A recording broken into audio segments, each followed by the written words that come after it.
Hey, I'm Dean and this is Legacy Voyage. In Season 1, I'm documenting my journey to earning my first 100K net worth as a full-time college student.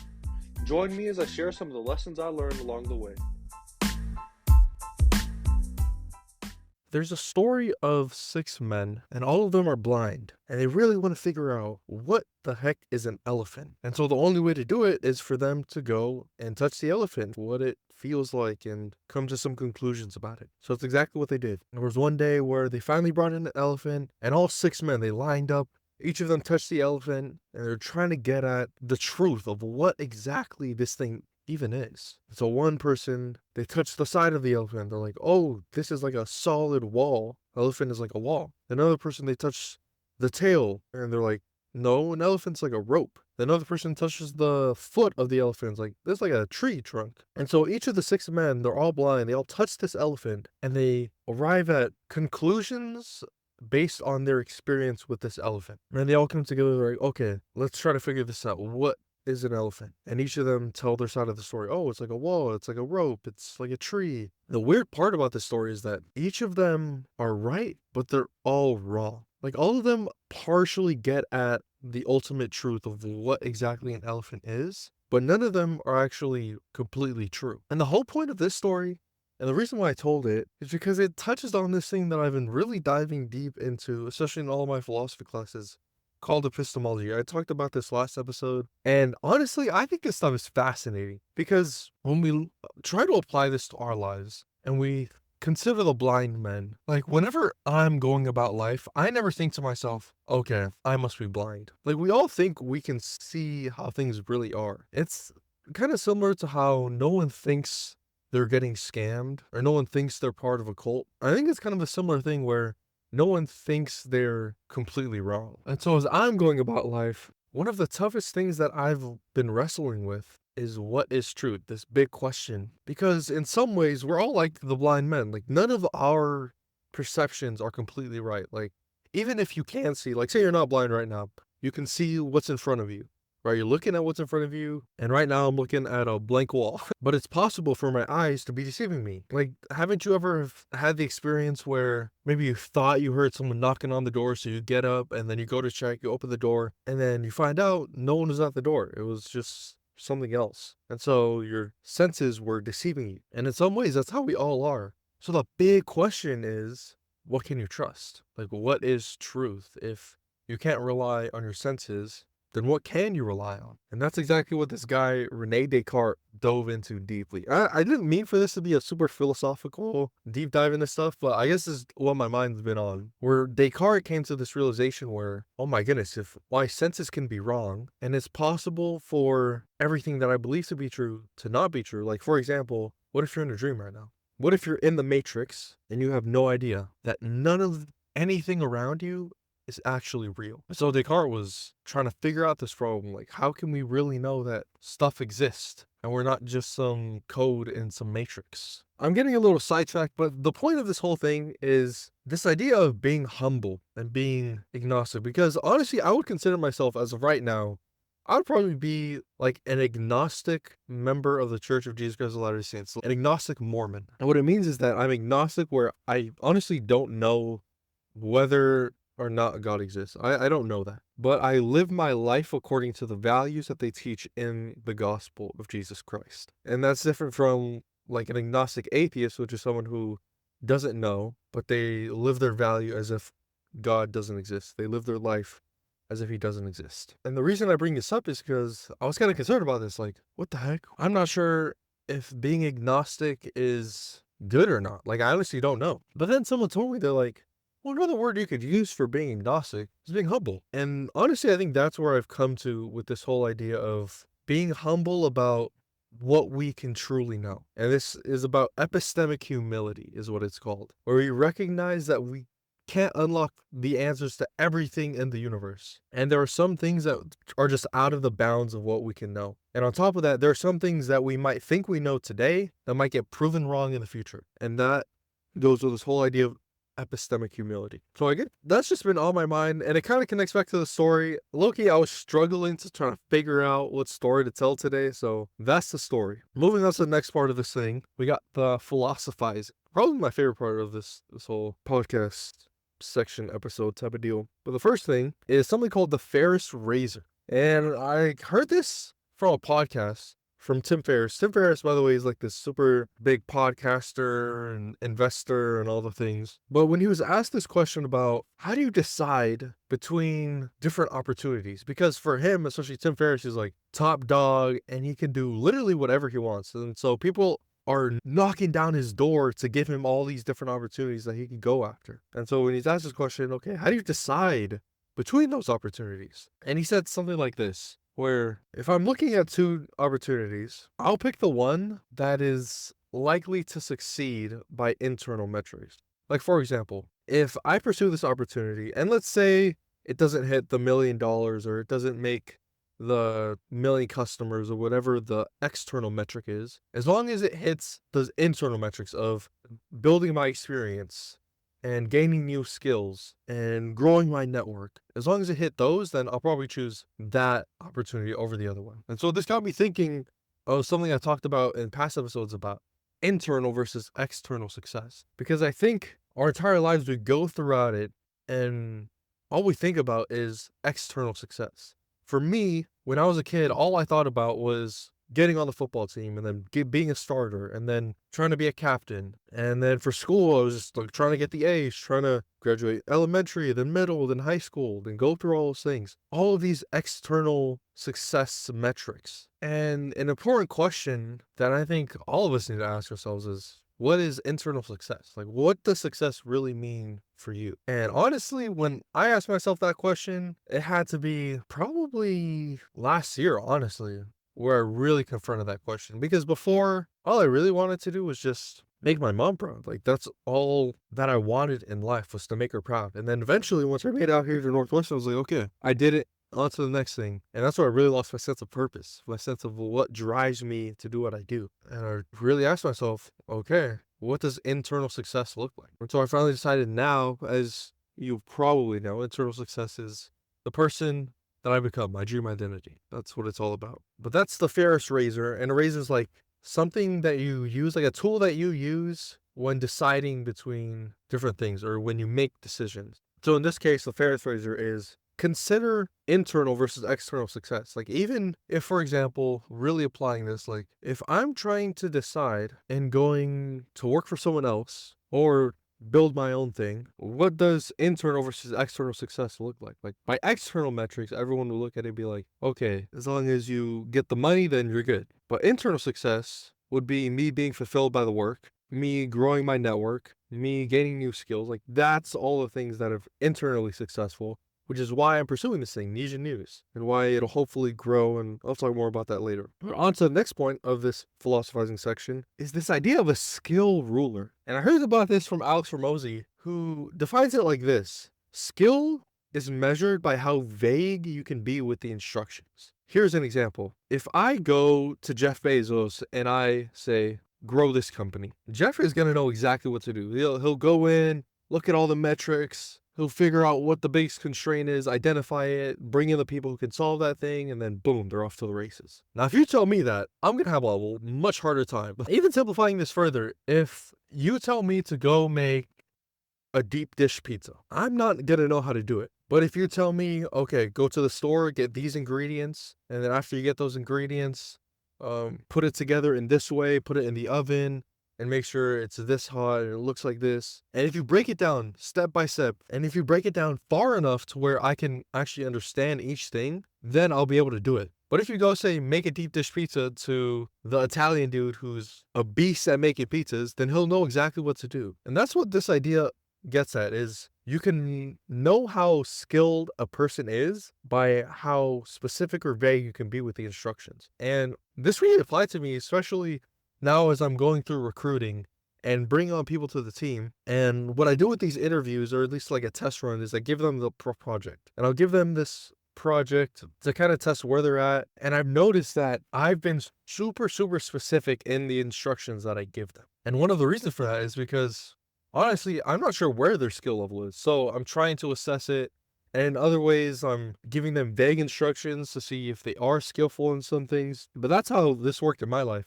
And another thing is, fall quarter of this year, this school year, I remember I was interning with this guy, and he just seemed super hazy. Like, he didn't know exactly what was going on. Or at least this is how I felt as his intern. He gave me a project. He said, okay, go find companies. And then I would go and try to do what he told me to do. And it wasn't until he broke it down. He said, okay, go to this website.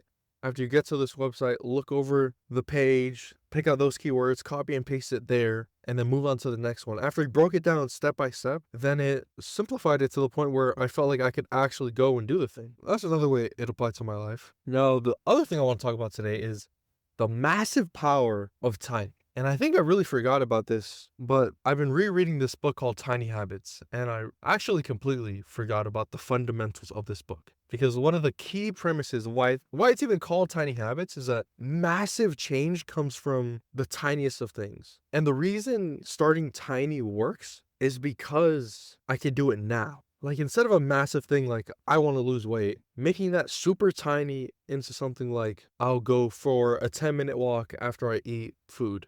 Something like that. That works way better, I found. And even now, as we're setting goals for Niche News and slowly growing this thing, starting tiny in terms of these are the steps that I think we need to take to get to this massive goal and hit what we want to do. Starting tiny and getting super specific on our inputs, I found is super, super helpful. And that said, I honestly haven't made our big scoreboard yet for us to keep track of what we're doing. Right now, it's really more of the high level stuff, like trying to figure out what the campaign is going to look like, who the people are that we need to bring onto the team, and making sure everyone's like sold and trying to do this thing. But I'll talk more about tiny habits in the weekly roundup. The last thing I want to get in this section is talking about addiction, because the book I'm reading in my English class, it talks about addiction where this brother passes away from an overdose. And then there's the other book I was reading about a father whose son died to addiction, and he's talking about how his beautiful boy, who was born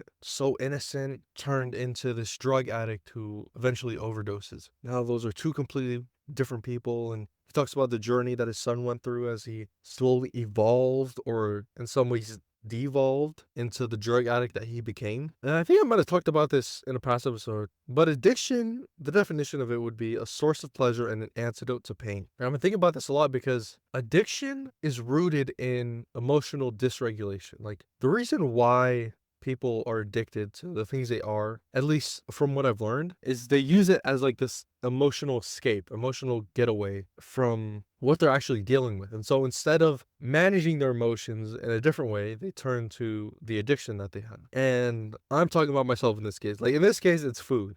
Like, when I'm stressing out about something or I'm going through some emotional something, usually what I'll do is I'll turn to an addiction. This is a source of pleasure, an antidote to pain, and something that can get away from the emotions that I'm going through. And so in that case, it would be food. So especially lately, I've been trying to use the idea of starting tiny, use tiny habits as a way to help me through those addictions and help me try to progress at some type of solution, some type of way to make it out. Now, on to the weekly roundup.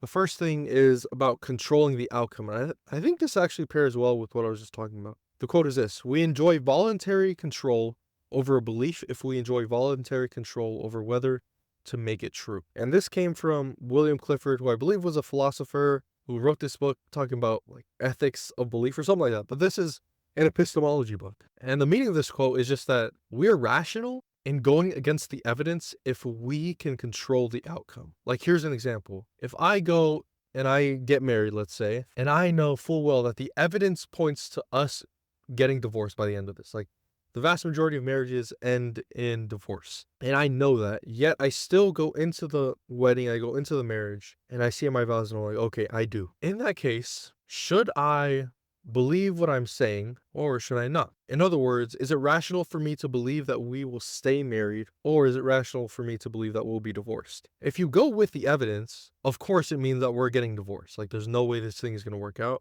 because the vast majority of marriages don't. But the idea behind this quote is that in some cases, we actually can go against the evidence, especially in those cases where we control the outcome. Because let's say there's two scenarios that play out. I get married, and in my heart of hearts, I know that we're probably not going to make it through this thing. They're like, I know that we're probably going to get divorced, and all my actions will align with that belief. And this gets into something I talked about last episode. So I believe that we will eventually get divorced. So it leads to certain actions based on that belief. And then that leads to experiences that are caused from those actions of us getting divorced. And then I interpret those things and then form new beliefs. Like the spiral thing that I was talking about. The other scenario is that I actually do believe that we're going to make it through this. That even though most marriages end in divorce and all the evidence points to that being true, I'm going to go against the evidence, kind of like the blind men in the story. Like, all of their personal evidence led to the elephant being a wall. Or actually, they could go against the evidence of what they have, because after they get more evidence, like other people's testimonies and other things like that. But the moral of the story behind this thing is that we can go against the evidence. And I think a perfect example of this is someone who is trying to overcome an addiction. Like, if you look at someone, all of their past experiences of them trying to overcome this thing, maybe they've tried to overcome an addiction like a million times in their past, and they've never been able to do it. And they look at themselves in the mirror like, okay, this is the day I'm actually going to overcome this thing. I'm never doing that thing again. All of the evidence points to that person being wrong. But even so, I think we can go against the evidence in some cases. And that is definitely one of those cases, because we control the outcome. Like, I control the outcome of if I overcome the addiction. So that's something that really resonated with me. Question that I heard over a podcast episode was, what do I tell myself is productive but isn't? And what is productive but I don't realize it? And this one really hit because, man, I've been on the LinkedIn rolling like insane hours. When I asked myself this question, I was like, okay, I think I'm being productive by being on LinkedIn, and it's supposed to be like social media but businessy and networking and all that stuff.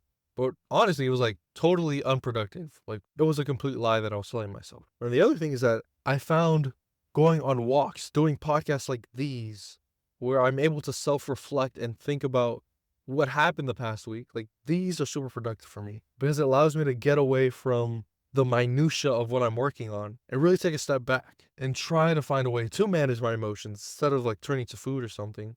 Manage my emotions these way, where I'm talking it out and trying to think through it more. Now, the book that I'll talk about today is Tiny Habits. Man, this book is absolutely fantastic. Like, it's so true. And I keep mentioning this over and over again, but the words on the page never change, but you do. And as I'm rereading this thing, there's new things that I'm picking out.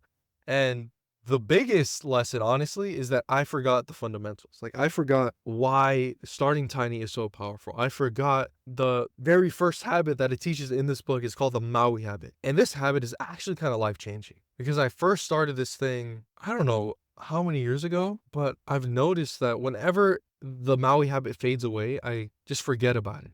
And I forget about the power of tiny habits. But whenever I reread this book and then I start doing the Maui habit again, it just opens up, I don't know, like a third eye, where I finally realize, oh my goodness, this is what I've been missing out on. This is the power of what tiny habits can be. And what the Maui habit is just this. After I put my feet on the ground, I'm going to say, today is going to be a great day. That's all it is. And after that, I do a little celebration, boom. That's the Maui habit. And even though it sounds like such a simple thing that honestly might seem kind of silly, this habit, at least for me, has completely changed my life at multiple different points. And I think this is the third time where I'm reinstalling the Maui habit.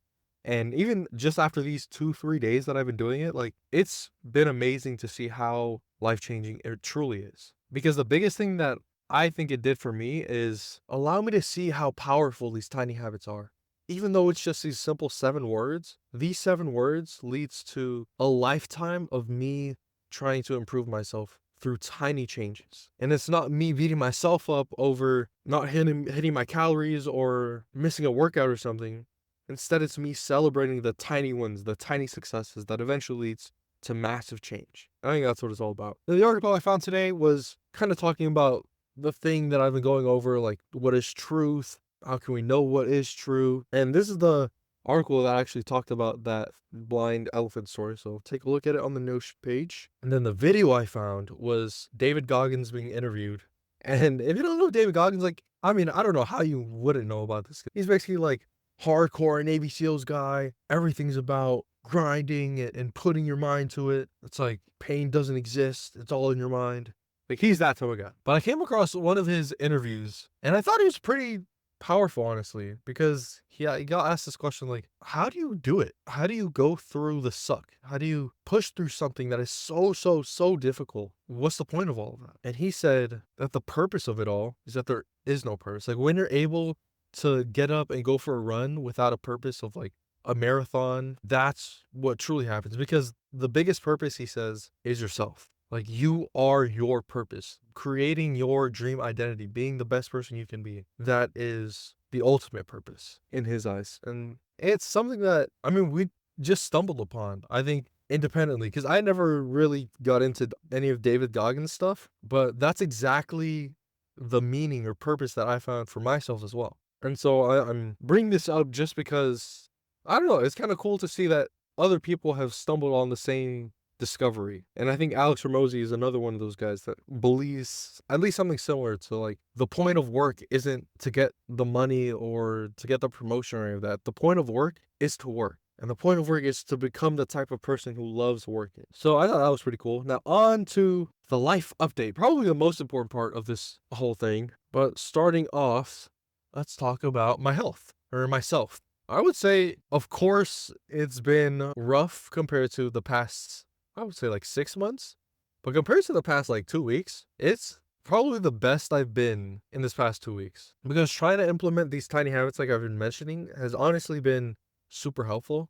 I'm not saying like, oh, as soon as you do the Maui habit, like that's when everything changed for me and then I never fell off and I was always on top of things. Like by no means am I saying that. What I am saying is that the Maui habit has helped me be proud of myself, like be happy about the progress that I'm making. And I think that's been the biggest thing that has been good for myself, like mental health and physical health wise, for sure. Moving on to my people, I'm not sure how with these episodes, like how truthful I can be, just because I know the people I'm talking about are also listening. So let's try to be selective with these words. I would say with my people that it's been tougher for sure to truly love them and be there for them when I'm not at my best. I think that's what I would say about my people, like the update on that. Because, and I've mentioned this before, taking care of myself is super important so that I can love my people. And I definitely think that it's been hard to love my people because I haven't truly taken care of myself. And then the other thing is that I think it's kind of like a feedback loop in some ways, where loving myself leads to loving my people, which means to loving myself even more means loving my people even more. And then it kind of is a feedback loop in that way. And I think it can also spiral downwards, where not being there for myself means not being there for my people, and then spirals down in that way as well. But that's the update on my people. In terms of my work, I mean, things have really been going. And like I mentioned, I'm just trying to get super high level what we're trying to do. And I feel like it's possible because there's a couple different projects I have on the docket with a logo design competition and the Nesian Business Network and redoing the way we do our social media posts, all those different things, which may be because like I'm super unfocused and don't know which one to decide. But the one that I think it might be, or hoping this might be, is me trying to find the right people who can do those things. And so going through recruiting right now and bringing on people who are super mission driven, super dedicated to what we're doing, and then also skilled, like who are able to do the thing, I think has been super helpful. But yeah, I mean, things are definitely moving with Nesian Hub is the new thing I'm calling it. So it'll be like wearenesian.com and then have the 3 arms of media and business and leadership. So that's the big update with work and trying to finalize members who are coming for the June 1st event. I'm super looking forward to that. And to end the thing, oh my goodness, I completely forgot for the start of this thing. Oh man, I was going to do the weekly intention thing where I end and start each episode off about it. But last week, I think my intention was talking about sleep and really trying to hone in on my sleep, my routine and habits and stuff. I think this week, I'll probably broaden it more, not just sleep, because of course sleep is super important, but just habits in general, like tiny habits in general. I think really trying to find ways to build in habits that will help me toward my dream identity. Is probably the biggest thing. Like for example, one of the things I did earlier today actually, because my sleep has just been hysterically bad. Like it's almost comical how bad my sleep has been. But just like doing the downtime on my Mac, because I usually just binge my Mac, but setting a schedule for that, I think, has been pretty helpful. So we'll see in this next week how my sleep goes, how habits go, really how life in general goes. And then honestly just trying to finish up with all this school stuff, man. Just trying to finish strong, bro. Because we got, what, 2.5-ish weeks left? Finals, and then off to the races with Jumpstart. I cannot wait for that, but I'll keep y'all updated.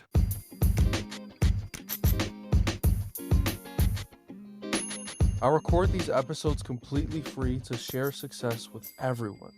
So the only thing I ask is that if you learned anything or found something interesting in this episode, just leave a review and share it with a friend. Only takes 5 seconds and it would mean the world. Thanks, and I'll see you in the next episode. Tatok see you.